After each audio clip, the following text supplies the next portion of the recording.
Bapak Ibu sekalian, ada saham namanya Wijaya Cahaya Timber ya, kode sahamnya FWCT. Bentar saya coba cari dulu kinerja, rekap kinerja. Nah ini.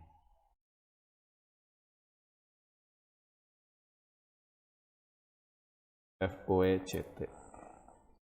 Nah ini ya. Terakhir 131, sekarang tinggal 135.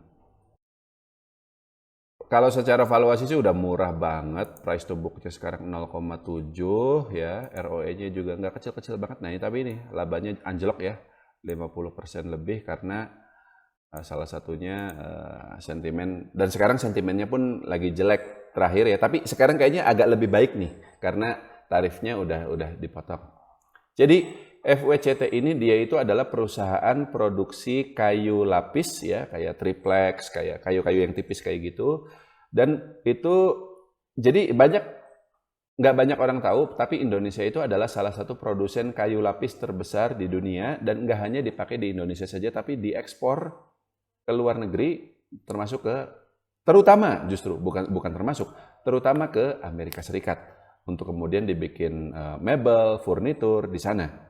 Ya, jadi kalau Anda ke Amerika Serikat, Anda beli furnitur di sana, itu kayunya dari Indonesia.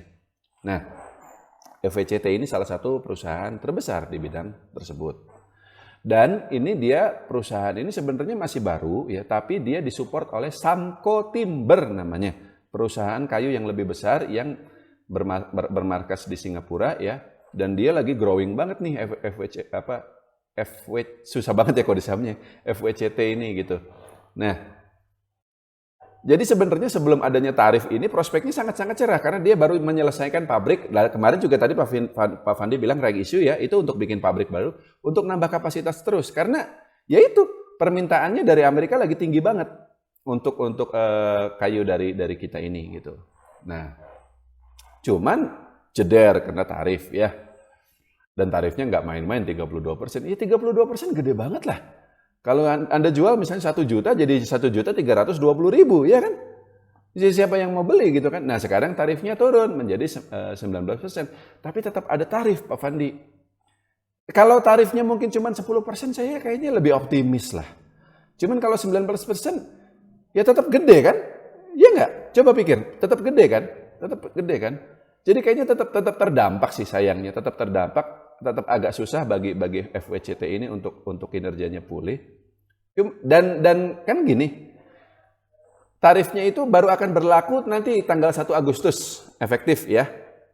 Dealnya sudah 19%, oke, tapi berlakunya nanti tanggal 1 Agustus. Artinya dampaknya itu baru akan terjadi di kinerjanya FWCT ini untuk di kuartal 3, Pak Fandi. Kuartal 3. Di kuartal 1 meskipun belum diterapkan tapi orang udah panik duluan ya, labanya turun gitu kan. Di kuartal 2 juga ini kemungkinan masih ini. Nah, nanti kayaknya di kuartal 3 nih. Jadi saya sebenarnya tetap tertarik karena balik lagi volume produksinya tetap naik ya. Kapasitas produksinya naik, penjualan ke Amerika tetap demand-nya ada banyak. Tapi mungkin karena terkait tarif ini kita tetap harus tunggu dulu lah sampai kuartal 3, Pak Fandi. Artinya sampai akhir tahun. Sampai nanti November. Kemungkinan di kuartal 2 ini laba dia masih turun, dan kalau itu terjadi ya udah sahamnya nggak kemana-mana.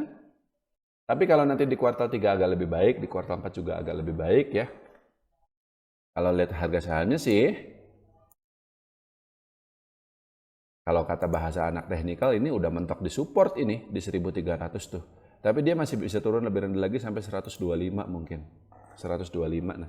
Nah, kalau dia turun ke 125, bertahan di situ, lalu nanti di kuartal 3 ada perbaikan, baru kita masuk. Kalau kinerjanya memang ada perbaikan, tapi itu ya asumsinya ya, kinerjanya ada perbaikan dan volume penjualannya tetap naik meskipun tetap kena tarif yang 19% itu, FWCT ini bisa ke 600, Pak. Tapi sebelum itu, dia akan turun dulu ke 125 ya. Bukan 600 ketinggian, 400, ke 400 sampai 500 ya. Ya tapi beggar juga kan kalau kita bisa masuk di harga sekarang, tapi syaratnya itu kinerjanya bagus dulu. Sekarang dia masih turun. Cukup ya Pak Fandi?